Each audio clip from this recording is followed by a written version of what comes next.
안녕하세요, 김태호 변호사입니다. 이번 영상에서는 유류분에 대해서 한번 알아보도록 하겠습니다. 먼저 유류분은 뭐냐? 민법이 상속인의 최소 상속분을 강제로 인정해주는 제도입니다.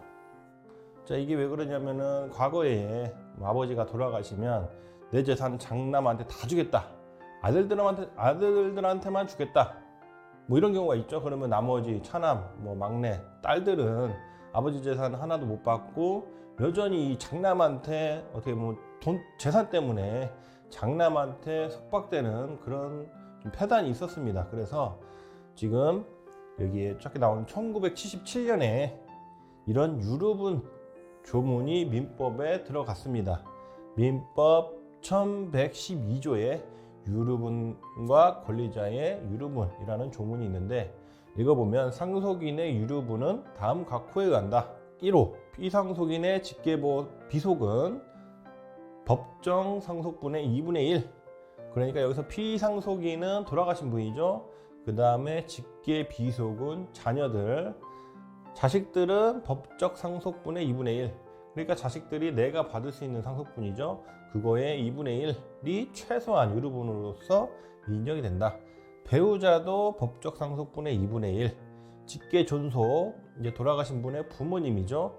부모님은 법적 상속분의 3분의 1. 형제 자매, 이제 직계 비속, 존속이 없을 때 3순위로 형제 자매가 상속을 받죠. 그분들도 법적 상속분의 3분의 1.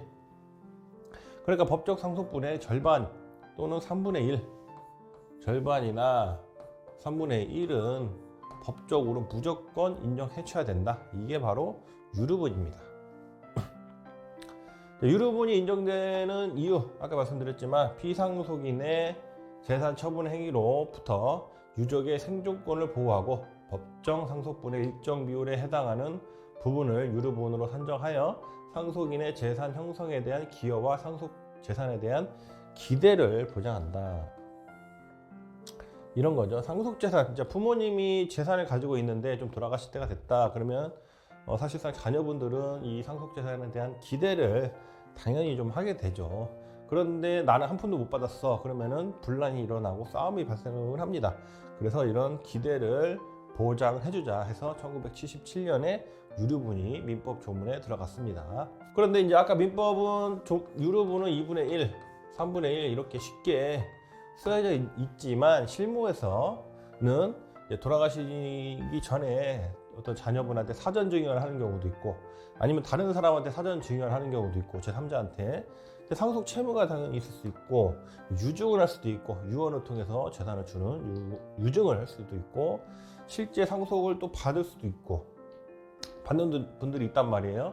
근데 실제 상속을 다 받아보고 나니까 내가 유류분이 부족하다, 이럴 때 이제 유류분 반환 청구 소송을 하는 건데, 실제 상속을 받는 경우도 있기 때문에 거기에 대한 또 계산도 해야 됩니다.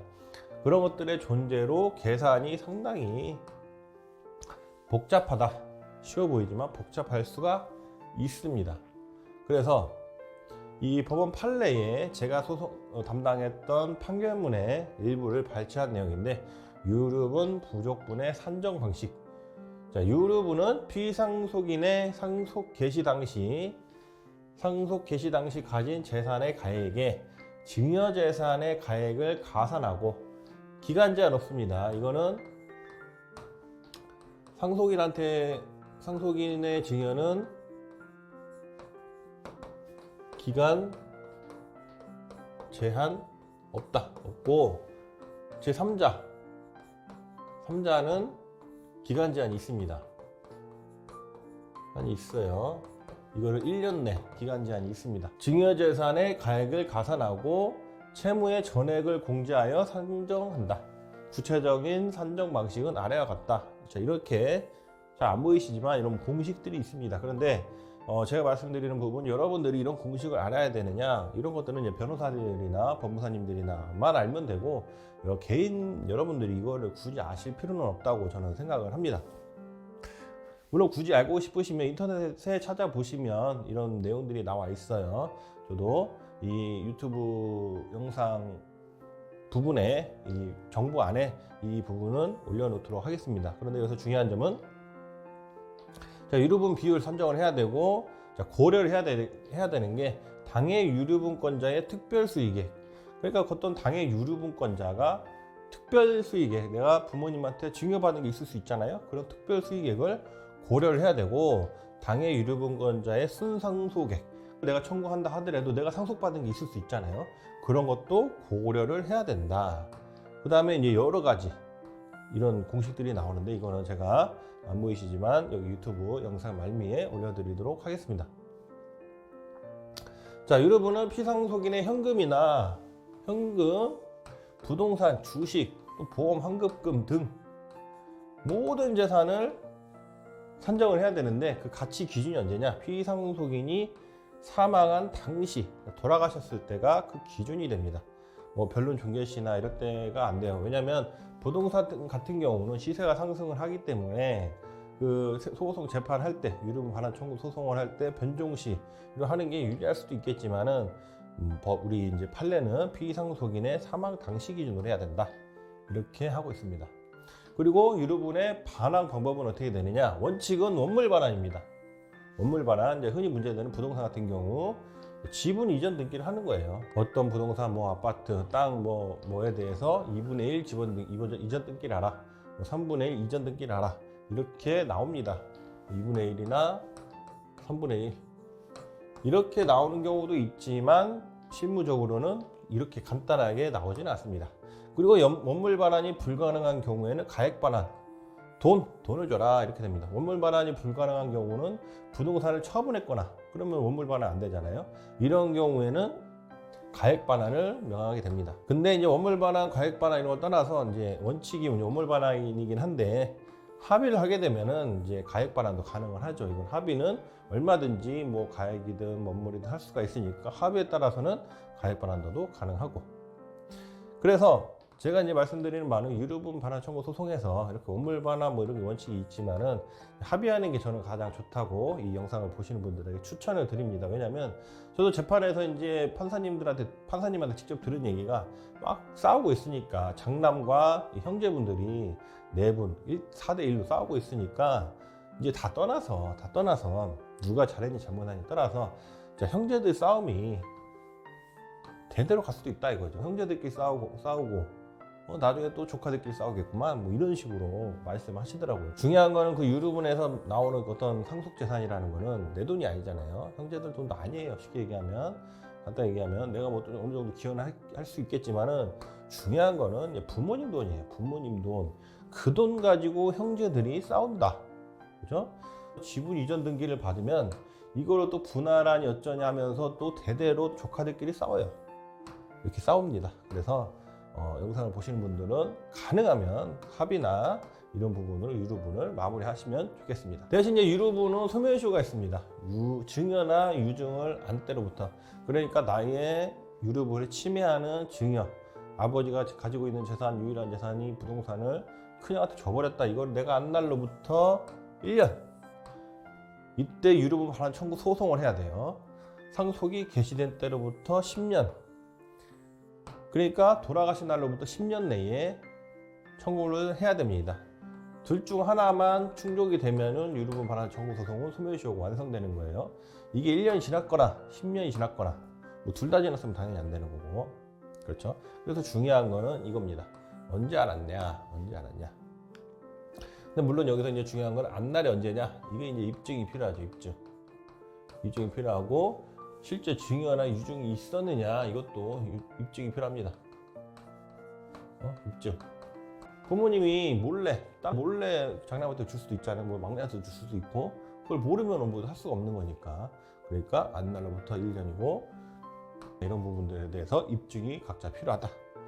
그리고 이제 한 가지 또 상속 질문을 많이 하시는 것들 중에, 상속은 상속 등기와 상관없이 사망하면 바로 개시되는 거예요. 어떤 분들은 상속에서 상속 등기를 내가 안 했으니까 상속이 개시된 거 아니지 않냐, 이렇게 말씀하시는 분들이 있는데, 상속은 상속 등기와 상관없이 사망하면 바로 개시입니다. 그러니까 돌아가신 날로부터 10년이다, 이렇게 알고 계시면 됩니다. 유류분 반환 청구 소송을 막는 방법에 대해서 뭐 나와 있는데, 저는 개인적으로 일단은 유류분 반환 청구 소송을 막는 방법은 없다라고 전제를 하시는 게 좋을 것 같아요. 아까 말씀드렸다시피 유류분은 유족의 최소한의 생활, 그다음에 상속재산에 대한 그 기대를 보호하기 위해서 민법이 강제로 인정을 해주는 것이기 때문에 일단은 유류분 반환 청구 소송 자체를 막는 방법은 없다라고 전제를 하십니다. 근데 대신에 방금 보셨다시피 이 소멸시효 주장을 통해서 그냥 손쉽게 끝낼 수가 있고, 또 몰래 증여, 뭐 유류분 반환 청구 소송을 하시는 분이 내가 증여 사실을 모르면 아예 내가 유류분 침해를 받았다는 사실 자체를 모르니까 그냥 넘어갈 수 있는 거고, 그 다음에 유류분은 내가 이제 증여를 받았고 다른 형제보다 많이 증여를 받았지만 내가 부모님 재산에 그 증식을 하는데 내가 기여를 했다, 그렇죠? 내가 그 다음에 어머님 아버님 이렇게 부양을 했다. 부양을 하면 당연히 내 돈도 들어가잖아요. 그래서 그런 부분들을 주장을 해서 내가 아버님이나 어머님의 회사에 내가 들어가서 열심히 일을 했다거나, 뭐 부모님의 어떤 노년을 내가 함께 했다거나, 내가 돌봤다거나 이러면 당연히 기여분으로 인정이 돼서 유류분을 방어를 어느 정도 할 수가 있습니다. 그 다음에 기타 방법이 있을 수가 있죠. 근데 기본적으로는 방법은 그다지 없다 이렇게 생각하시면 되고, 소멸시효나 뭐 기여분 이 부분이 가장 크다고 봅니다. 자, 유류분에 대해서 마치면서 말씀드리면, 자, 유류분 상속 집안 싸움이죠. 집안 싸움이 그 제3자와 싸우는 것보다 훨씬 치열하고 상당히 좀 살벌하게 싸우는 경우도 많아요. 형제분들끼리 안 보는 경우도 있고 그런 경우가 있는데, 자, 이렇게 부모님 제가 사진을 올려놨습니다. 부모님들 생각을 하셔가지고 가장 좋은 거는 유류분을 이제 서로 안 하기 위해서는 부모님들도 자식들 이렇게 편애하지 마시고 돌아가시는 마당에 공평하게 배분하시고 공평하게 상속받고 부모님 재산으로 싸우지 말자. 이게 이제 제가 이번 영상으로 말씀드리는 겁니다. 얼마나 이제 돌아가신 분들이 자식들이 내 돈 가지고 싸우는 거 보면 가슴이 아프시겠어요. 그래서 싸우지 마시고 싸운다 하더라도 조정으로 잘 마무리하셨으면 좋겠습니다. 그리고 간혹 부모님이 아직 살아계신데 생존 시에 내가 상속에 대한 기대권, 그죠? 그 다음에 유류분 반환 청구 소송을 나중에 할 수 있지 않냐? 할 수 있죠. 침해가 됐으면 이 채권을 가지고 부모 재산을 가압류 가처분, 아니면 그 형제 재산을 가압류 가처분 할 수 있느냐? 이거는 절대 안 됩니다. 아직 상속이 개시도 안 됐는데 무슨 가압류 가처분 할 수가 있겠어요? 이런 거는 안 됩니다. 마지막으로 제가 유류분 반환 청구 소송 수행했던 판결문을 보겠습니다. 여기도 보면은 작으니까 잘 안 보이지만 뭐 자세히 보여줄 수는 없어요. 그 다음 다 김씨입니다. 김씨고 5분이셨고 한 분은 이제 어머님이셨는데 돌아가셨고, 피고는 이제 장남이었어요. 장남이었고, 이렇게 유류분 반환 청구 소송이 제기가 됐습니다. 여기에 주문에 아까 뭐 2분의 1 지분, 뭐 3분의 1 지분이 아니라 여기에는 1심에서 주문이 어떻게 나왔냐?